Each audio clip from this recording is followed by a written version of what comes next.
پردہ بہت ضروری ہے، فرض ہے. اگر کوئی عورت اپنے جسم کو ظاہر کرتی ہے تو حرام ہے.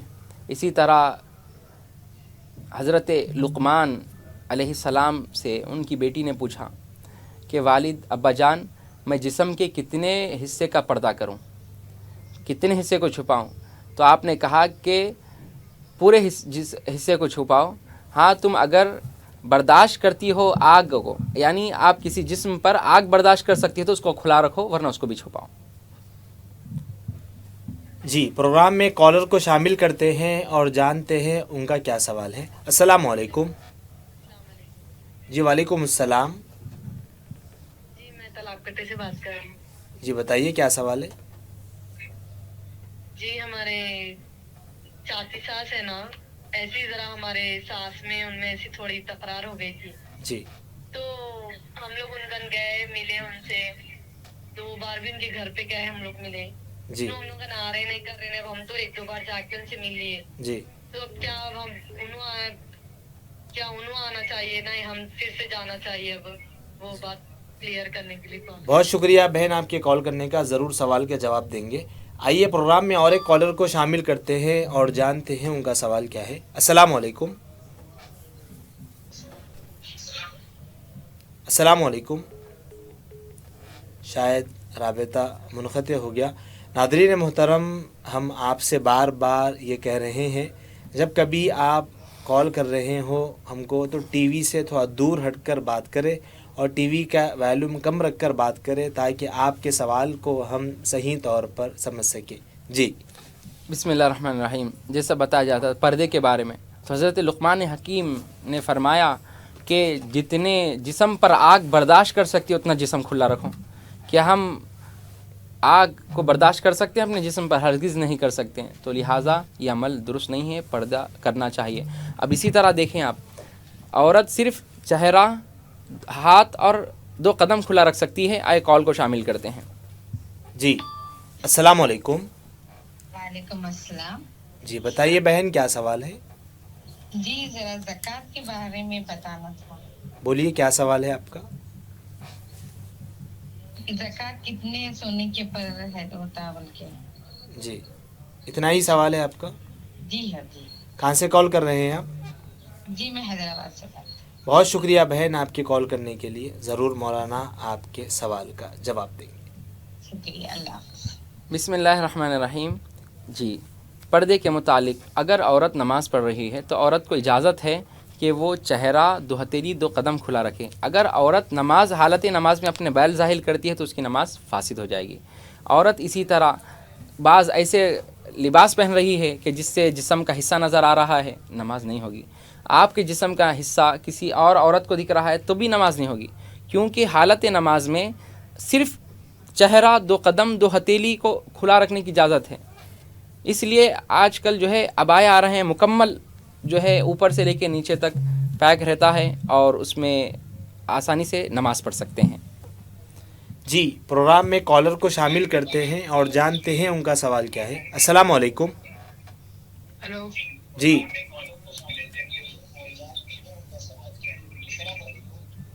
ہلو. جی فرمائیے کیا سوال ہے. شاید رابطہ نہیں ہو رہا ہے. جی لہٰذا عورتوں کے لیے اور ایک میں پردے کے متعلق یہ کہنا چاہوں گا. ایک روایت ہمیں ملتی ہے کہ ایک سفر سے نبی صلی اللہ علیہ وسلم واپس تشریف لا رہے تھے. حضرت سیدتنا عائشہ صدیقہ رضی اللہ عنہا بھی اس سفر میں موجود تھی. ایک جگہ پڑاؤ کیے، رکے کہ فارغ ہوں گے، نماز پڑھیں گے، وضو کر کر یہاں سے نکلیں گے. تو ایسا ہوا حضرت عائشہ صدیقہ رضی اللہ عنہا کے کجاوے کو نیچے رکھا گیا جو ڈولی ہوتی ہے. حضرت عائشہ نکل کر آپ بھی ضرورت کے لیے گئے اور دیگر صحابہ وغیرہ بھی. حضرت عائشہ صدیقہ واپس آنے تک قافلہ گزر چکا تھا. لہٰذا قافلہ گزرنے کے بعد ہوتا تھا یہ کہ ہر قافلے میں ایک مقدمۃ الجیش، ایک ردیف ہوتا تھا. یعنی 2 یا 1 آدمی آگے چلتا تھا کہ آگے کچھ خطرہ تو نہیں ہمارے قافلے کو نظر رکھنے کے لیے. پیچھے 1 آدمی یا 2 کہ جو بھی اگر سامان چھوٹا تو وہ چلتے چلتے اس سامان کو لے کر واپس چلتے تھے. قافلے کا کچھ چھوٹا تو حضرت عائشہ صدیقہ رضی اللہ عنہا ایک درخت کے نیچے بیٹھ گئیں اور ایک وہ صحابی جو ردیف تھے اس قافلے کے آپ آئے، آ کر کہنے لگے کہ کہ آپ کون ہیں؟ انہوں نے کہا کہ میں زوجہ رسول عائشہ بنت ابو بکر ہوں رضی اللہ تعالیٰ عنہ. تو انہوں نے کہا اماں جان آپ یہاں؟ کہا کہ قافلہ آگے نکل گیا. تو آپ نے کہا کہ ٹھیک ہے، آپ میرے جانور پر سوار ہو جائیے، میں اسی طرف جا رہا ہوں، آپ کو مدینے سلامتی کے ساتھ چھوڑنے کی کوشش کرتا ہوں انشاءاللہ. لہٰذا حضرت عائشہ صدیقہ نے ان سے کہا جاؤ تم درخت کے پیچھے چھپ جاؤ، جاؤ درخت کے پیچھے چھپو. وہ صحابی کے درخت کے پیچھے چھپے. کہا کہ میں جب آواز دوں تو واپس آنا. تو وہ گئے چھپے. جب حضرت عائشہ صدیقہ رضی اللہ عنہا سواری پر بیٹھ گئے تو اس کے بعد آواز دیے کہ آ جاؤ، تو وہ آئے، آ کے جو ہے پھر آپ کو مدینے کی طرف لے گئے. لہٰذا یہ واقعہ بہت سی کتب میں موجود ہے. اب محدثین یہ لکھتے ہیں کہ حضرت عائشہ صدیقہ رضی اللہ عنہا ان کو کہا کہ جھاڑ کے پیچھے چھپو، میں جب بلاؤں آنا، دور چلے جاؤ، میں بلاؤں تو آنا. تو اس کی وجہ کیا ہے؟ بتلایا گیا کہ جب ہم سواری پر بیٹھتے ہیں تو کیا ہوتا ہے، تھوڑا سا کپڑا ہٹتا ہے، پیر نظر آتا ہے. اماں جان یہ پسند نہیں کر رہی تھی کہ کوئی میرے پیر کو بھی دیکھے، لہٰذا ان کو کہا کہ درخت کے پیچھے چھپو، میں سواری پر بیٹھنے کے بعد جو ہے آپ آنا. تو کیسا کیا عالم تھا ان کے پردے کا، اندازہ لگایا آپ. آج ہماری عورتیں انتہائی کھلم کھلا بے پردہ ہو کر گھوم رہی ہیں. یاد رکھیں، آپ اماں جان عائشہ صدیقہ رضی اللہ عنہا سے بڑھ کے نہیں ہو سکتی. آپ کی خوبصورتی فاطمہ الزہرا سے بڑھ کے نہیں ہو سکتی. آپ مومن ہیں مگر ہمارا درجہ صحابہ کے صحابیات کے برابر نہیں ہو سکتا. ہم ان کے غلام ہیں، ہم ان کے تابعین ہیں، ہم ان کو دیکھ کر زندگی گزارتے ہیں، اللہ اس کے احکامات پر زندگی گزارتے ہیں. اگر ایسا کریں گے تو بتاؤ کیا اثر پڑے گا اس اہل اسلام پر. جی، پروگرام میں کالر کو شامل کرتے ہیں اور جانتے ہیں ان کا سوال کیا ہے. السلام علیکم. ہیلو، السلام علیکم. وعلیکم السلام. جی، ہمارا سوال یہ ہے کہ ایسا اگر آپ اپن روزہ رہتے تو کسی کوئی روزہ کھلنے بلاتے جی تو یہ ہمارا روزہ ان کو ہمارے روزے کا ثواب ان کو پہنچتا بولتے، یہ صحیح ہے یا پھر اپنا روزہ سے کھجور پانی لیتے جانا؟ جی، بہت شکریہ کال کرنے کے لیے. کہاں سے کال کر رہے ہیں آپ؟ ہم مشربہ سے بات کر رہے ہیں. ایسا اپنا روزہ ہے نا بولے تو یہ روزہ اپنا ہی چھونا جی، تو کہ اپنے طرف سے اپنے گھر کا کھجور پانی لیتے جانا یا ان کے کھجور پانی سے کھول سکتے کسی کے گھر میں ایک چیر پارٹی لی. بہت شکریہ بہن آپ کے کال کرنے کا. ضرور مولانا آپ کے سوال کا جواب دیں گے. سماعت فرمائیں. بسم اللہ الرحمن الرحیم.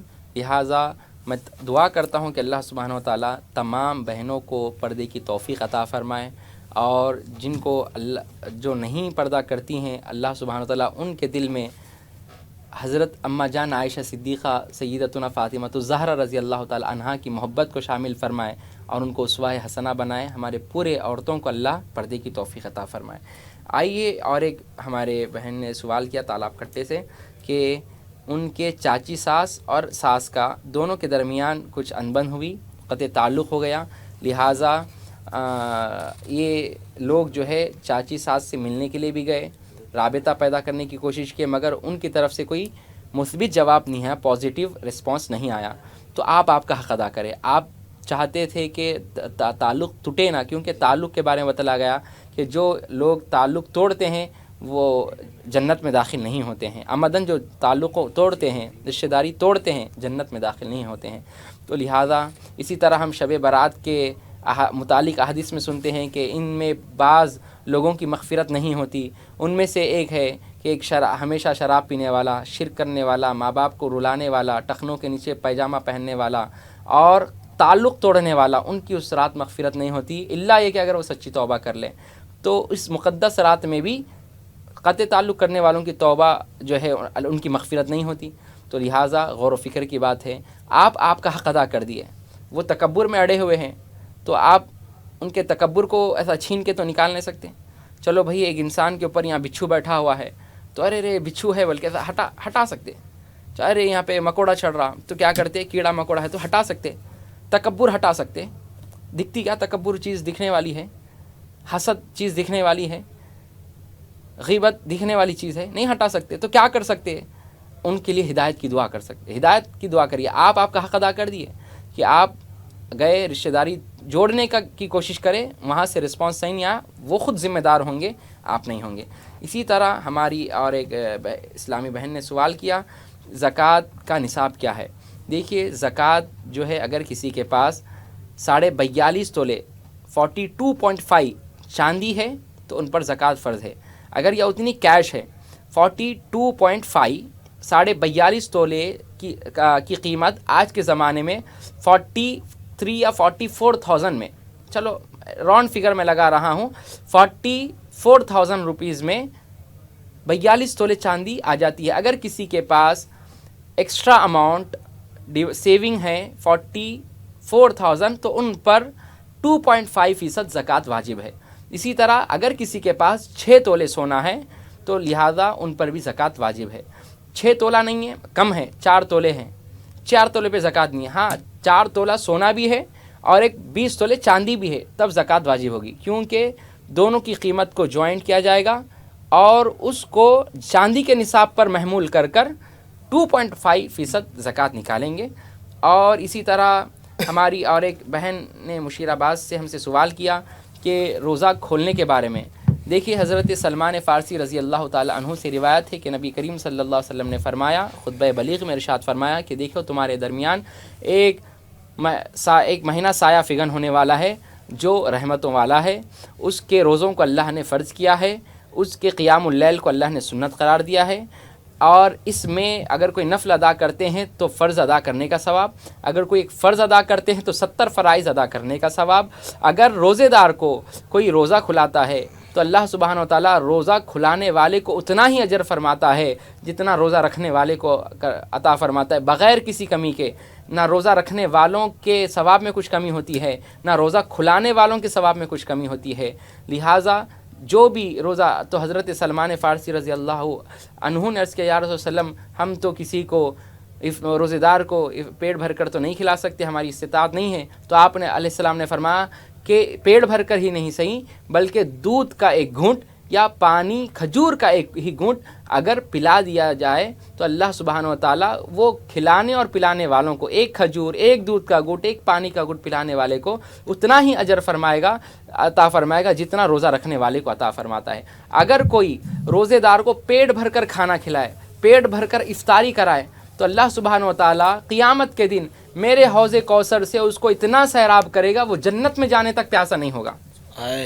سبحان اللہ، کیا بات ہے کہ نبی نے فرمایا کہ اگر کوئی روزے دار کو پیٹ بھر کر کھانا کھلائے تو وہ جنت میں جانے تک جو ہے پیاسا نہیں ہوگا، حوض کوثر سے اللہ اس کو سیراب کرے گا. تو لہٰذا آپ یہ ہرگز نہ سمجھیں کہ دوسرے روزہ کھلا رہے ہیں تو ہمارے ثواب میں کمی آتی، نہیں آتی. آپ کو اتنا ہی ثواب ملے گا، مکمل ثواب ملے گا. ہاں وہ روزہ کھلانے والے کو اور ملے گا. آپ بھی کھلائیں. آپ کہہ رہے ہیں کہ ہم افطار پارٹی میں آتے ہیں، آپ بھی لوگوں کو روزہ کھلائیں. صرف روزہ کھولتے ہی کھلانا بھی نیکی ہم بھی حاصل کرنا نا، سب کے لیے ہے وہ حدیث، نہیں خالی ان کے لیے ہے. ہم جیسا کہ کھجور ہے، کھجور مسجد کو بھیجا دیے، افطاری بھیجا دیے، کتنے لوگ کھاتے ہیں، سب کا ثواب ملے گا آپ کو. جی پروگرام. وعلیکم السلام. کیا ہوا؟ شاید رابطہ نہیں ہو رہا ہے وہ. جی تو لہٰذا ہماری گفتگو یہاں پر چل رہی تھی کہ روزہ کھولنے کا ثواب کیا ہے. تو روزہ کھولنے کے متعلق یہ بتلایا گیا کہ اگر کوئی کسی روزے دار کو افطار کرواتا ہے تو اللہ سبحانہ و تعالیٰ بغیر کسی کمی کے یہ روزے رکھنے والے اور روزہ کھلانے والے دونوں کو برابر ثواب عطا فرماتا ہے.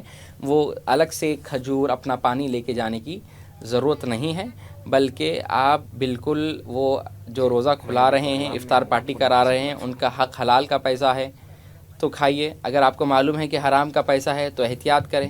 نیکی کے کام میں حرام کی کمائی کیوں؟ وہی نیکی کا کام روزہ کھولنا، روزہ کھلانا، پھر اس میں حرام شامل ہے. اگر آپ کو معلوم ہے کہ یہ حرام کے پیسے سے افطاری کرا رہا ہے تو احتیاط کریں. حرام کا جو لقمہ کھاتا ہے جہنم کا وہ حقدار ہوتا ہے. تو لہٰذا افطار زیادہ سے زیادہ کرانے کی عادت ڈالیں. آپ جو دعوت دیا تو دعوت کو قبول کرنا سنت ہے، مگر ہم بھی کرانا چاہیے. ماشاءاللہ روزہ کھلانے کے تعلق سے مولانا آپ کو بیان فرما رہے تھے. مولانا افطار کی دعا کب پڑھنا چاہیے، روزہ کھولنے سے پہلے یا روزہ کھولنے کے بعد، اس پر روشنی ڈالیں. ناظرین محترم، ہمارا نمبر اسکرین پر موجود ہے، آپ اس پر کال کر سکتے ہیں اور کال کر سوال کر سکتے ہیں. مولانا آپ کے ضرور سوال کا جواب دیں گے. اور یہ یاد رکھیے، یہ ہمارا روبی چینل پر پروگرام نور رمضان 4 بجے سے لے کر 5:30 بجے تک لائیو ٹیلی کاسٹ براہ راست پیش کیا جاتا ہے. آپ اپنے سوال کر جواب حاصل کر سکتے ہیں. جی بسم اللہ الرحمن الرحیم. دیکھیے جو ہم دعا پڑھتے ہیں اللہم انی لک صمت و بک آمنت و علیک توکلت و علی رزقک افطرت، یہ جو ہم دعا پڑھتے ہیں یہ عموماً فقہاء کرام ہمیں بتلاتے ہیں کہ یہ دعا کھجور اور پانی پینے کے بعد ہے، کیونکہ اس کے ترجمے پہ غور کر لیں آپ. اس کا ترجمہ یہ بتاتا ہے کہ یہ دعا افطاری کے وقت کی ہے، یعنی افطار کا کھجور کھانے کے. افطار کس کو کہتے ہیں؟ افطار کہتے ہیں کھجور کے کھانے کو، افطار کہتے ہیں پانی پینے کو. تو لہٰذا جی پروگرام میں کالر کو شامل کرتے ہیں اور جانتے ہیں ان کا سوال کیا ہے. السلام علیکم. ہیلو السلام علیکم. وعلیکم السلام. میرا سوال یہ ہے کہ آپ اپنا پہلے ٹی وی کا آواز کم کر دیجئے بہن. آپ اپنا پہلے ٹی وی کا آواز کم کر دیجیے بہن.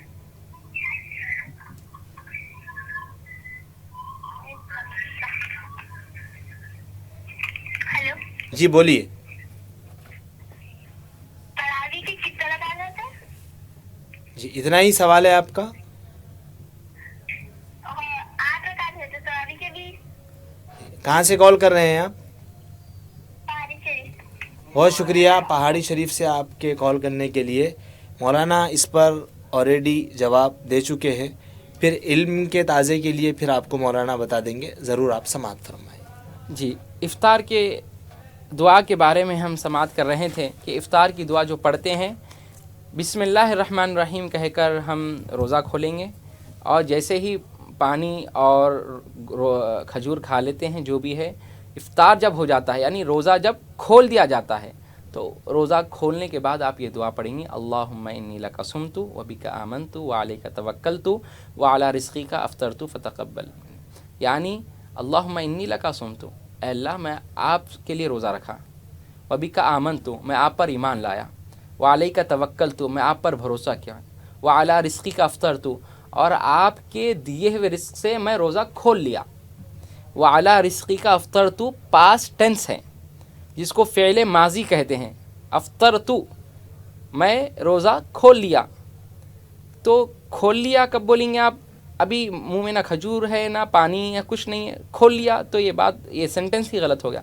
تو سینٹنس وہ ورڈ وہ خود بتا رہا ہے وعلی رزقک افطرت، یہ ورڈ خود بتا رہا ہے کہ یہ کھجور یا پانی پی کر یہ دعا پڑھیں گے. بسم اللہ الرحمن الرحیم کہہ کر ہم کھجور کھائیں گے. حالانکہ ہمارے معاشرے میں یہ ماحول بن چکا ہے کہ ہم جو ہے پہلے دعا پڑھتے ہیں پھر کھاتے ہیں. اگر دیکھو پہلے دعا پڑھ بھی لو یا بعد میں بھی پڑھ لیا جائے، روزہ تو کیسا بھی کھجور منہ میں جانے کے بعد ہی کھلنے والا ہے. مگر بہتر طریقہ کیا ہے کہ پہلے پڑھیں یا بعد میں؟ تو بہتر ہے کہ بعد میں پڑھیں، پہلے بسم اللہ کہہ کر کھا لیں. جی پروگرام میں کالر کو شامل کرتے ہیں اور جانتے ہیں ان کا سوال کیا ہے. السلام علیکم. السلام علیکم. جی وعلیکم السلام. جی میں آپ سے پوچھنا تھا مولانا سے کہ روزے میں جو ہے سو نیت کرنا ضروری ہے یا پھر ضروری نہیں ہے، یہ پوچھنا تھا مولانا سے. جی اور جو ہے ایک سوال اور تھا کہ اکثر دیکھنے میں آیا کہ رمضان میں عورتیں شاپنگ کرنے جاتی ہے تو افطار کے وقت جو ہے غیر مسلم دکانوں پہ جا کے وہاں پہ جو ہے روزے کھولتے ہوئے دکھ رہے. تو ذرا جو ہے اس کے بارے میں تھوڑا مولانا کو بولیے تھوڑا بولنے کے لیے. آپ کہاں سے کال کر رہے ہیں؟ جی میں دودھ مولی سے بول رہی ہوں، پہلے بھی کال کری تھی میں. بہت شکریہ جی، بہت شکریہ بہن آپ کے کال کرنے کے لیے. ضرور جواب دیں گے. ایک پروگرام میں اور ایک کالر کو شامل کرتے ہیں اور جانتے ہیں ان کا سوال کیا ہے. السلام علیکم. ہلو جی السلام علیکم. وعلیکم السلام. ابھی ہمارے ہونے سب ہے نا، ہماری بہن کو طلاق دیے نا، ذرا ہوتے ہوشیار نہیں ہے. جی ہاں طلاق نکے کے باہر ہے، تم چلے جاؤ گھر سے نکل جاؤ، طلاق طلاق بول کے کئی بار بولے ہماری بہن کو مارے بھی کہتے تم بھی بولو بولو بولے. کئی مرتبہ سے مراد ایک مرتبہ بولے ہیں یا 2 مرتبہ بولے ہیں یا 3 مرتبہ بولے ہیں؟ 3 مرتبہ ایسا بولتے جا رہے ہو نا. کہیں وہ مار بولتے تو ساس کو بولے، دیورانوں کو بولے، ہمارے بھائیوں کو بولے تو